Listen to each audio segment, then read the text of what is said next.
Hey, Alexis. Great to have you Hey. on the show. Great to meet you finally in person. Yeah, nice to see your face live. That's right. Yeah, not just over email or Twitter or whatever else, right? Um, I think we initially connected. I guess I was like on your website. They got acquired Mm-hmm. when my businesses were acquired. Mm-hmm. Now a couple times. Mm-hmm. And when I saw that come through, I was like, this is a really cool idea for a site. And then, I get like curious about people on the internet, and then I check out all the stuff that you're doing. And what's interesting to me, like I like to kind of dive into businesses that are very different from mine. Mm-hmm. Um, so, what's interesting is like you're basically building like a content business. Like the business itself it's like a media company, if you will. It's a Mm-hmm. website. Mm-hmm. And I kind of just wanted to understand what that's all about to start one up, which you're still in sort of like startup mode with. Mm-hmm. They got acquired, and you sold the previous one. So Mm-hmm. anyway, that's a long way of asking like how, like what is why don't we start with like with the introduction to they got acquired. How do you Mm-hmm. describe it? Yeah, I love talking about media companies. That's kind of my thing. And they got acquired. It's new. We only launched in February, but it's my fourth media company. Oh, So really? yes, yeah. So I've done it a couple of times before. Wow. So yeah, they got acquired. We feature online companies that have gotten acquired, that have sold, and we're focusing on the smaller end of the market. So the box that we play in is deals between the range of 100,000 to 50 million. Hmm. Most of the deals we cover are in the 6 and 7 figure range, some low Got eight it. figures, Got and it. it could Kind of be it like can be the any online business like e-commerce, content or media, marketplace, SaaS. So it's even services. Mhm. So there's lots of different companies we can cover, but we wouldn't cover, a brick and mortar or a yoga studio or a print shop. Got it. Got it. Yeah, very cool. So Yeah. and I mean, my understanding, having been on they got acquired. It's basically a blog and a podcast telling the story of recent acquisitions, recent exits from these companies. Yes. So on the front end, we are a media company. I'm thinking that a few years from now, I might start saying we're a database company because, Hmm. well, on the front end, we're telling those stories. We're building a database behind that. So the database showcases these different companies that have sold. So far we have about 1,200 companies in the database, but we're adding to that every day. So how do you think about like the value of what you're building, right? Like in my case, I'm building a SaaS, so I'm building a product that I hope the tool is valuable and useful to other people. How do you think about what you're building with a media company? What's it modeled around? So for any media company, the value is really in the audience and the Hmm. people that you're bringing together, which is why, well, one thing that I think really is really cool about media companies is you can partner with a SaaS or layer that on top, and you have something to sell. And like, it's interesting as you watch people specialize in different types of businesses. Often, media operators, especially if it's their first time, won't have a great way to monetize the business. Whereas, like, if you look at a SaaS operator who's doing it the first time, they might be more technical. They don't have a way to bring the audience to the product. So it's like two sides, very important parts of a business. It's so funny to hear you describe that. That's literally what interested me in inviting you on this show is exactly that, right? Like, as someone who runs a SaaS, I've always really felt like it's an uphill battle to just grow traffic and relevant audience for my product.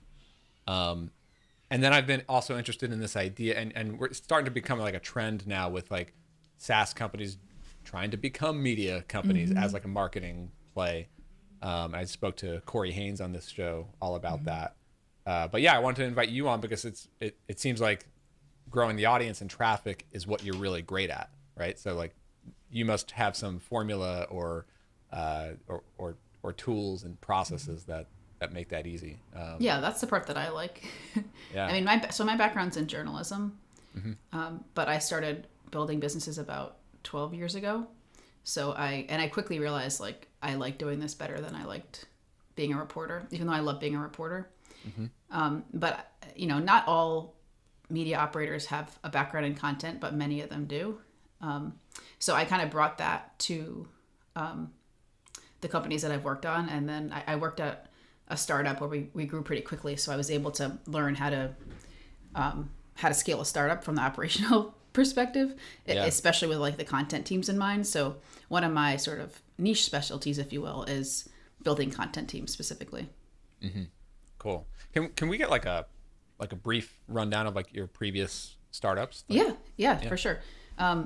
So in 2009, 2010, I started a content marketing firm. It was really small, boutique agency. It was me and just a bunch of freelancers. I didn't even have any full-time employees. And what we were doing at that point is it was kind of around the time when people are starting to realize the value of content online and how you can use it to grow companies. So we were running blogs for businesses.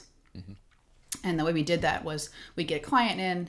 I had a freelance editor who would oversee that site, and then we'd farm out the content to a much wider group of freelance writers who we worked on for lots of different projects, so we could use their work on different projects.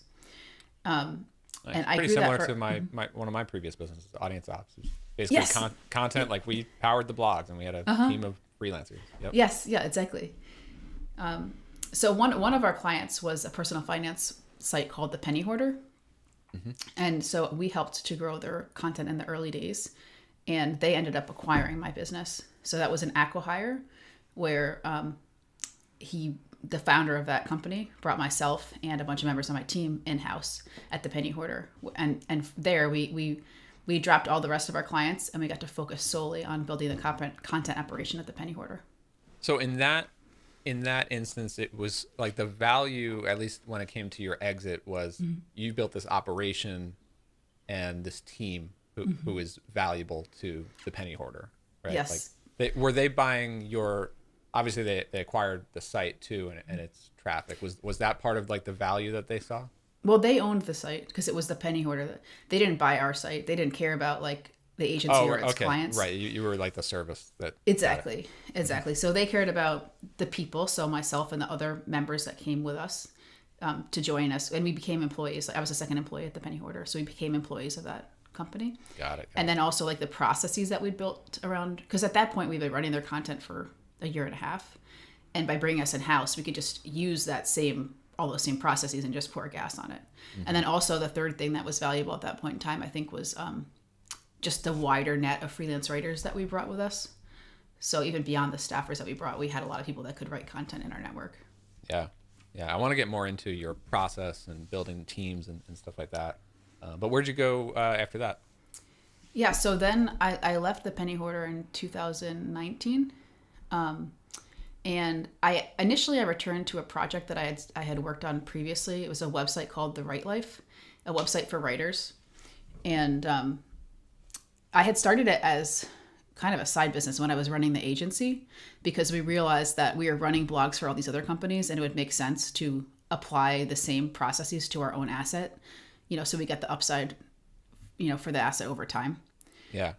So that's how that started. And then when I was at the Penny Hoarder, I had an editor running it all those years because I was busy in, a leadership role. I had 2 kids at the same time. So it was a really busy time in my life. So I really didn't touch the site much.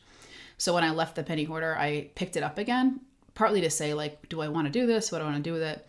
And I played with it for about a year. I'm mostly focused on improving SEO, just because I thought it was fun. I was tinkering and learning through it. And I got to apply a lot of the SEO ideas that I had picked up at the Penny Hoarder, because I oversaw our SEO team for most of my time there. So I got to learn from them. So I applied that to The Right Life. Yeah. And I sold that site in 2021. 2021. Nice. Yeah. And so The Right Life, I mean, that it's interesting to hear you say, like, you decided to build that as its own asset separate from your content service, which then got acquired by Penny Hoarder. So like, because I think a lot of like SaaS businesses and even agencies and services, they think like, well, we need to up our game with content. We need to think more like a media company, but let's just have our own company blog and come out with really good content. And that might be good for like SEO, but it's not a true media company. It's not a separate brand. It's not a separate asset, right? And so like, I'm starting to think about like, if a product company is going to invest in a media company strategy, it's probably smart to do what you did, which is like just spin up a separate asset. Maybe it's a completely separate business, but like, it made sense for me because I didn't have, like, we didn't have our own asset. This was like a completely different business because we were able to apply all the same things we did for someone else. We just did the same exact thing to the site, for our site.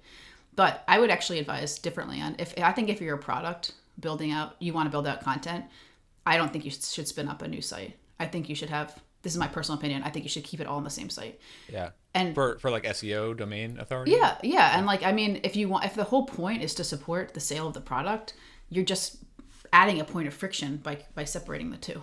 Yeah. And especially if there's trust you've built up already, or you want to transfer trust from the media brand into the product, it's you can make more headway while you're focusing on one thing that has two parts than two things, separate things. I made that mistake before. Yeah, I mean, like, that makes a lot of sense, because like, and I keep talking to guests about this all the time on this show, like SEO and what's working, and I feel like it's that thing that I've literally spent the last 10 plus years like relearning the same processes when it comes to content and SEO, and I'm still trying to figure it out again now. And it's like I'm trying to separate, or I'm thinking about it like there's content that obviously relates to the product, and then there's content that sort of supports the use cases around the product. But then a media company is going to cover a much wider range of content. And if someone Googles and finds it or shares it, well, it's coming from this product company, so it must just be like content marketing. It's not actual reporting or interesting, unique content. That's a good point. I mean, I think some people would have that, but I also think, like, as a product company, it's about how you do it, and if you can do it in a way that elicits trust, then it won't matter. They just want good information. Yeah. I think people pay less attention to where it comes from, which is probably not a good thing, but they just want good information. Right. So, I guess getting back to like what you're building with a media company, so what does the business model look like? Are you primarily looking at, at like ads driven model? But you also talked about, like, with They Got Acquired, you're building up a database of information. Like, how does that sort of play into it? Yeah. So one of the reasons I wanted to build this business is because I hadn't monetized the database before, and I get to do that now. So I'm excited about learning it. So yeah, long term, our primary mode of monetization is going to be through the database. Initially, like, we're getting close to being able to release our first reports. So the first slice that we're taking is content companies. Actually, it's going to be something like 20 content companies that have sold in the last couple of years for 6, 7, or low 8 figures. And we share all the metrics that we have for all those acquisitions, as well as the stories behind them. Like, we put them into context and write a story about it. So you could buy that slice from us. So that's like the first iteration. And the way I think of that is, from a founder perspective or a seller perspective, it's similar to, like, if you were selling your house. You'd want to be able to look around the neighborhood and see what are the other houses selling for. You want to see those comps. And for much bigger companies, that data is out there. But for smaller companies, like, we're the first ones to aggregate it and pull it together. That's such a good point. I literally felt the pain of not having comps when I sold. Me too. That's why I'm doing it. Yeah, exactly. Yeah. I tried to pull them myself, like, manually. Yeah, I was doing the same thing, but all I was able to see was businesses that are currently up for sale, and mostly on like MicroAcquire and a couple other broker sites, which are obviously, especially MicroAcquire, it's obviously like, you got, if people are asking X, the real sell prices are going to be like X minus some percent. It's the listing price, not the sale price, basically. Right. Yeah. And that's all I was going on. I remember making a list when I was preparing to sell Audience Ops, and then I sold Process Kit. Like, I made a list of what looked like pretty similar businesses currently up for sale and tried to get like an average of what they're listing for. But it just felt so inaccurate from what is reality. Yeah. So that, like, what you're building, it didn't quite occur to me until you just described it. So when you made the decision to go from let me interrupt you for a second, because I didn't totally answer your question. Just because you asked about ads too, and we are selling sponsorships as well. And I think, like, that's kind of the most traditional way for media companies to make money. But there are lots of ways for media companies to make money. So, like, my bet is, even if the database doesn't work, I'll lead on one of those other ways. And already we've seen That's like the a thing. lot of interest with the sponsorships. Yeah. Yeah, I mean, what's so interesting about media companies in general is that like there's so much value in the audience, right? And the brand and what you're building, Exactly. you know. I mean, so at the Penny Hoarder, we sold to, or we were writing for people who are frugal, who like want to make or save or money. So we didn't make money directly off the audience, but we were able to make money off the people who wanted to reach that audience. So that's how I think about it is like, are you making money as a media company directly off the people that are reading or listening? Or are you making money off the people that want to reach those people? And often, not always, but often the second option can be more lucrative. Yeah. Yeah, and it's also interesting, like the type of audience that you're building, right? Like a business-focused audience, like even with relatively lower subscriber counts, that can be much higher value because it's just the type of person that's trying to reach them, right? Yeah, 100%. And niche media, as an example, you can sell sponsorships at a much higher rate for a niche media than you can for a more general media publication. Interesting. So I want to get still like sort of in the story of, okay, you built up, I'm going to sort of like jump around. Yeah, go for it. I'm not very prepared here. I'm just, so with the Right Life, so you built that up and sold that and then decided to get into They Got Acquired. I'm curious what went into the calculus, because this is another area that I'm always interested in, is transitions from one business to the next and figuring out what your next move is as an entrepreneur, right? So like when you're thinking, when you were, I'm curious where the initial idea for They Got Acquired as a whole media brand came from. But did you evaluate it in terms of like, this type of content will be relatively easy to grow traffic and an audience, and then there's a market for assets that can come out of that, whether it's the database or ads? Like, how did you evaluate that? Well, I mean, I guess I do think about like, is it easy to create content around a topic and what's out there already? And like, to me, there's a gaping hole in like information about smaller acquisitions. There's not that much content online. And if there is, a lot of it's from, brokers or M&A advisors who, many of them are really knowledgeable and they have good things to say, but they're not always great about sharing that information in an interesting way that's like appealing to people who want to learn about it. Yep. So I definitely felt like there's a hole there. I also thought about like one mistake I made that like if I had to go back in time, I wouldn't start a website about writing because it's hard to make money off of it.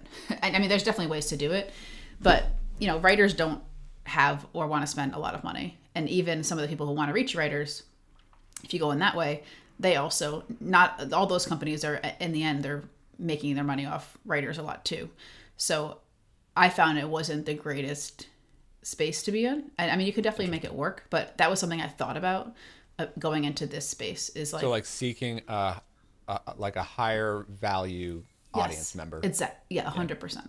That's really important for media. And like one thing that can go into it is like, are people using the information you provide to do their jobs? Are they using it in a way that's going to make them money in the end? Not that it's all about money, but it kind of does tie back in some ways if you think about it from this angle. It's like, are they going to use the information you provide to better their life in a tangible way that has like monetary value? Like, are they going to be willing to pay big bucks for what you're creating?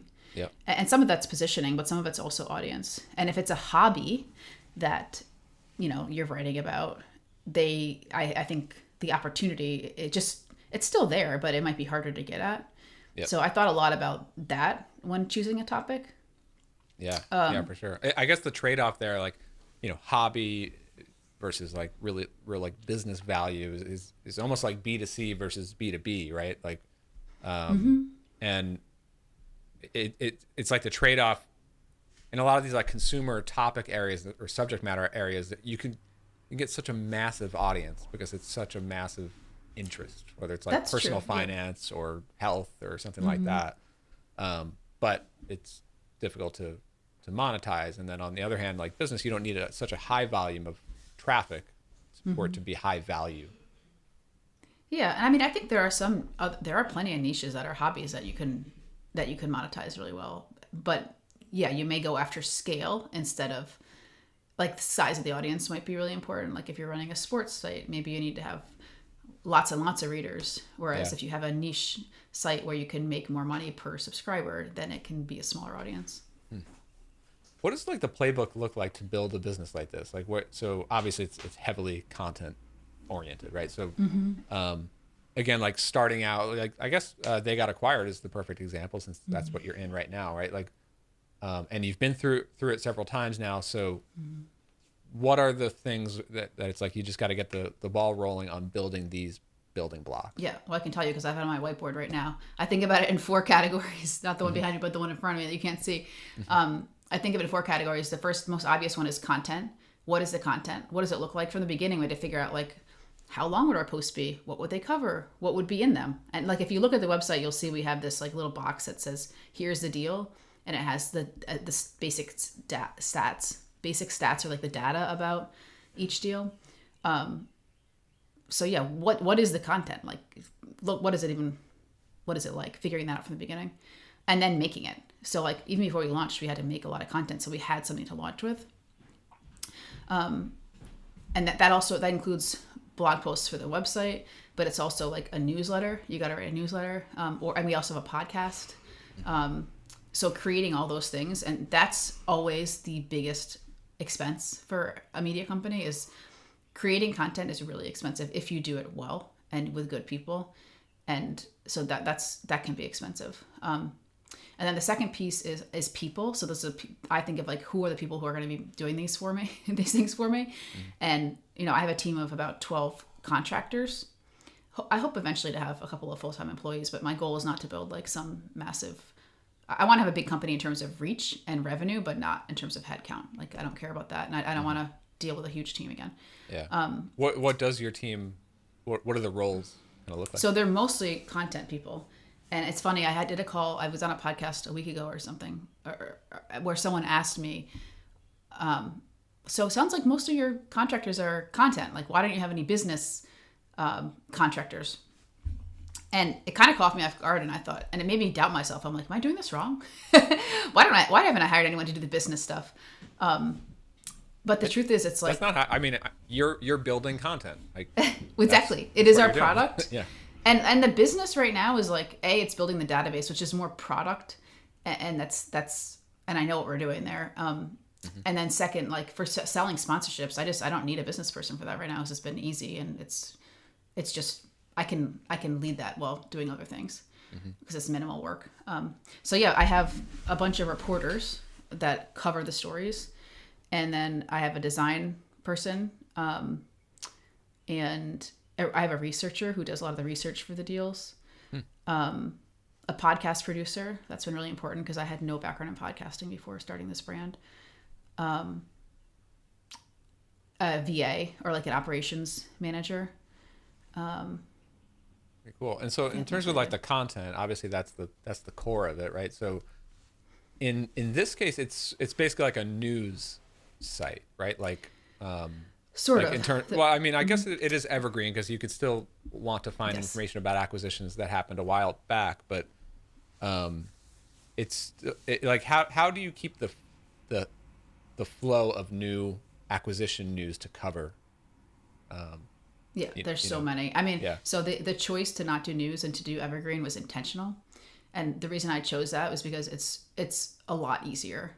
You have to have a big staff and a lot of resources to cover news because you have to have someone who's there the second it breaks and willing to write it, and that doesn't work well with freelancers. And then you need an editor who's willing to edit it at that time, and then you need someone who's willing to put it onto the website. And like you have to have you're not trying to like break the news of acquisitions. No. This just tell the story of a recent exactly acquisition.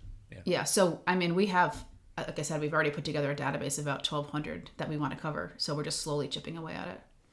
Okay, cool. So you built up this database, whether you've covered them or not. It's just like reaching out to them and inviting them. Well, a lot of them we haven't even reached out to yet. They're just in there because we found it somewhere. So the next step is to reach out and hopefully write a story about it. Nice. Yeah. And then but coming back to your other question about the buckets, it's like we did content and people. Then there's also monetize. It's like, how are you going to monetize this? So like for us, that's at the moment, that's sponsorships and the database. And then the fourth piece is audience growth, like getting people to come and join our list. And that always ends up being the last thing on my list because like the website doesn't fall apart without it, but it's really the most important piece. Yeah. I mean, that's one of the biggest things I wanted to really kind of pick your brain about here is just growing traffic, right? And it sounds like you've been through this process several times with super high traffic websites and, doing SEO at a high level. So again, like what are like the early building blocks or beyond like the obvious stuff, like getting Google Search Console and analytics all set up, but like, planning out content and optimizing and maybe it's in the way that you manage your team. What does that look like to grow traffic and audience, at a good clip? I mean, it's really hard. Even though I've done it before, I still doubt my ability to do it because it changes every year. Like, and the things that used to work 5 years ago don't always work today. SEO, I think, is the exception to that, but SEO was much harder than it used to be. So yeah, SEO is kind of baked into our process, at least for on-site. Whenever we write something, we optimize it. We prioritize making it helpful for the reader and a great piece of content, and then we layer SEO on top. But then so beyond you're not, that, I mean, I guess like your stories are about a specific company, but you're not. I guess in your topic area, you're not really doing like keyword research up front.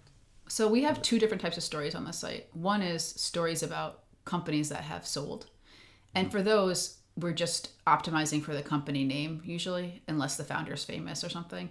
And that's actually already worked really well. But then the second piece is we're doing resource and advice pieces. So we have a post about like mistakes you don't want to make in your first letter of intent. And what do you want to do to prepare to sell your business? And, we have lots more in the queue that are coming. How to find the right broker or marketplace or M&A advisor. What a lawyer should help you with, all the things that you need to understand. So you're going through a process to find those opportunity keywords in this space that you can build content around. Yeah, well, first we did look to see what are the opportunities keyword wise, and we'll chip those off first. But I also think of it as like, what do our readers just need to know? And then we do work with that backwards. We'll say, are there any keywords in that query that we could target? And they're really, a lot of them, the volume is really small. But I'm hoping that it will all add up over time. How do you think about your audience? Like, are there different personas, right? Like, so I would imagine you have people who are interested in potentially selling their own business sometime soon. Yep. Do you get acquirers, like people searching to buy a business? Well, and maybe that's even the part brokers? that I still have a lot of questions around. My goal is to serve both audiences, but we're really just at the moment, because I want to be niche, like as we start, and then we can broaden as we gain trust with our audience. So at the moment, we are really focusing on founders or sellers, people who have a business that they want to sell, and maybe just growing a business that they want to position it to sell in 5 years from now. That's a big piece of our audience too. But I'm thinking that we also have a lot of value for the support professionals in this space. So whether it's like a broker or an M&A advisor, especially in our database, I think there's gonna be value there for those types of people. Yeah, for sure. What are some like the quick wins or maybe wins that you've seen so far with They Got Acquired, whether it's traffic growth or first revenue coming through? Like, what do you look for there?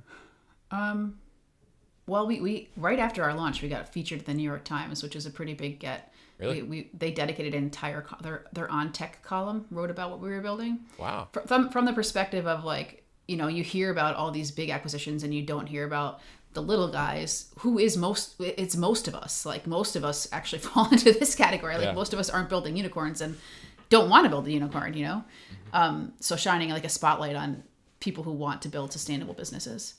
How did that come about? It really came about from me sharing what I was up to, like basically what people call now building in public. But ahead of our launch, I had a landing page up and I was trying to get, we had about 1,000 subscribers when we launched, which was my goal. We just barely got there. And so I was sharing what we were up to in the months leading up to that. And someone wrote about it, and then somebody else passed that along to a friend who who wrote that column, and that's how it came about. So it wasn't me pitching her or anything. That's awesome.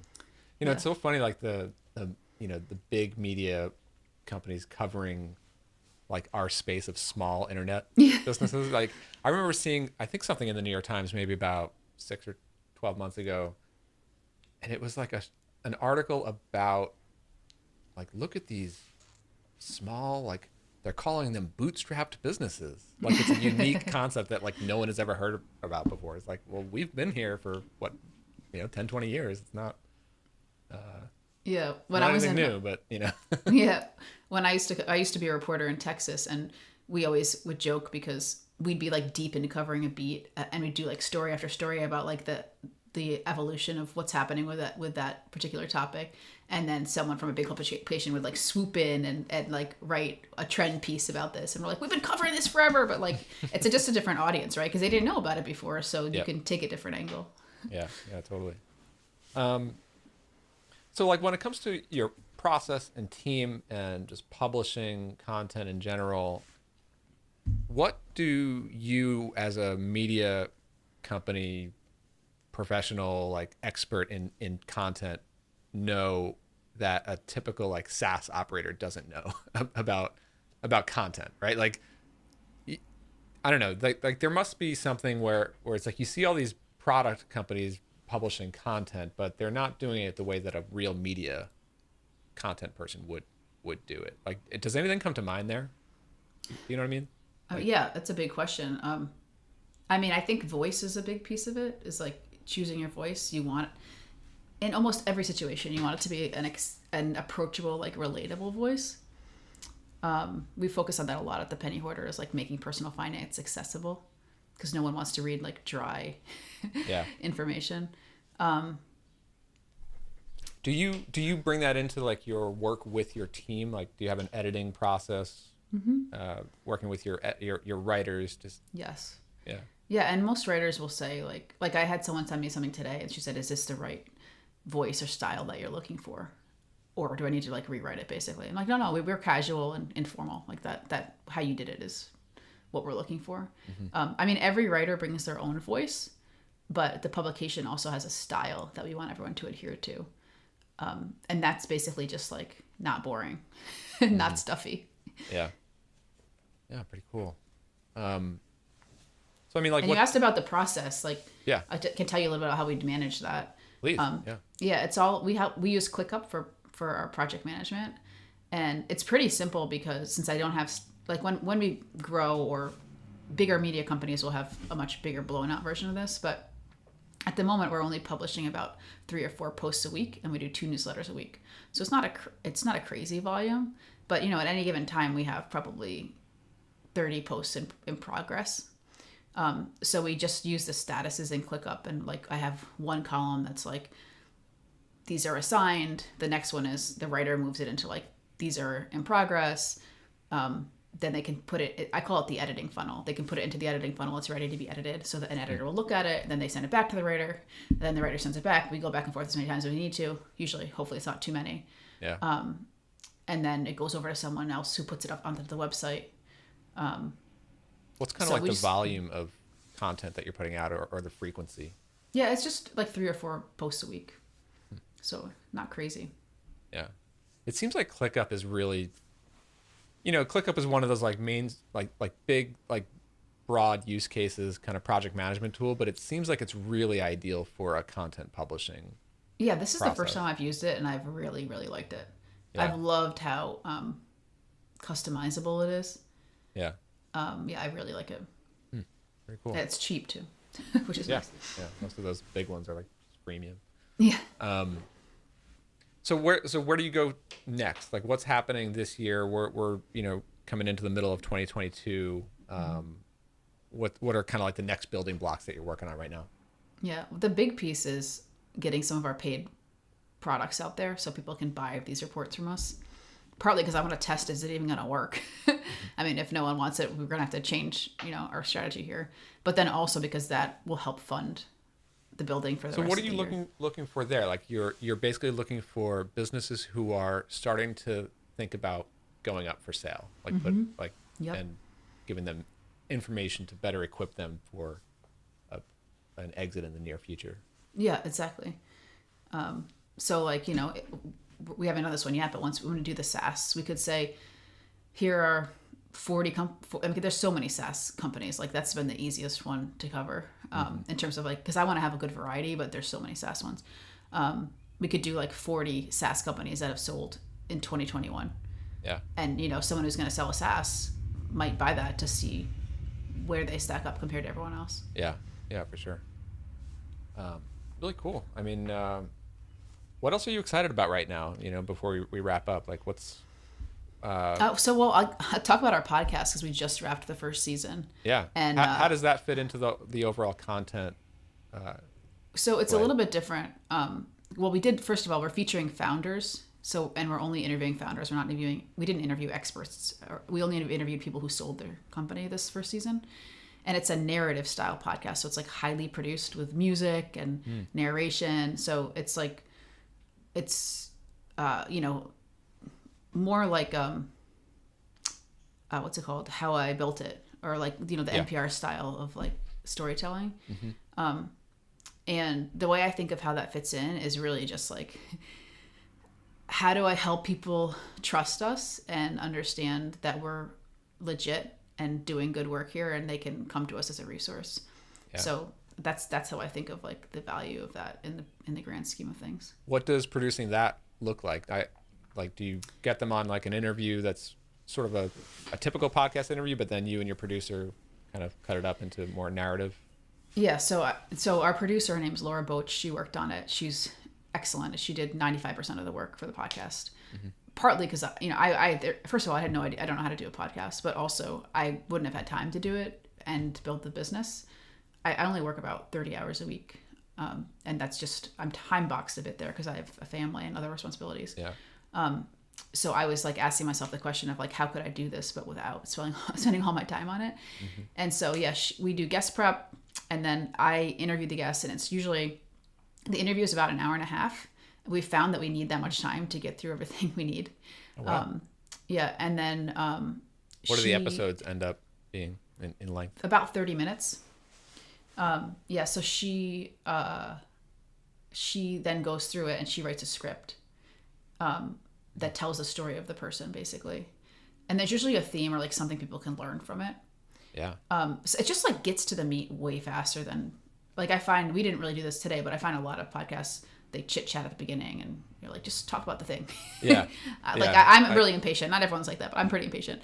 Totally. I try to just get into the conversation on air because that's where the best stuff is going to come out anyway. So yeah. But I definitely don't have, I have so much, I'm in awe of these podcasts who put that level of effort into the production and like post-production, right? Mm-hmm.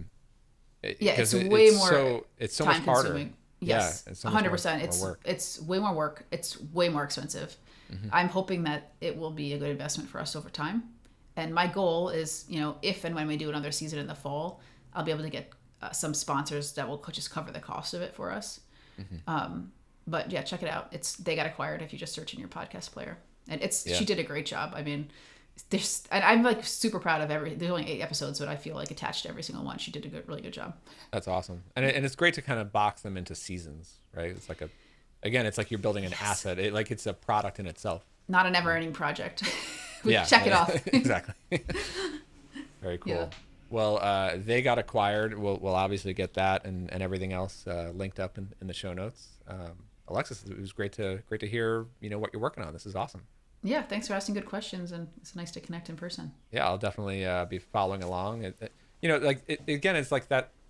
Of course, it's interesting to people who are looking to sell their business soon, but I think anyone building a business is just interested to hear these kinds of stories of like, mm-hmm. Growing and then exiting. Mm-hmm. So, yeah, really cool. Thanks. All right, thanks for doing it. Yeah.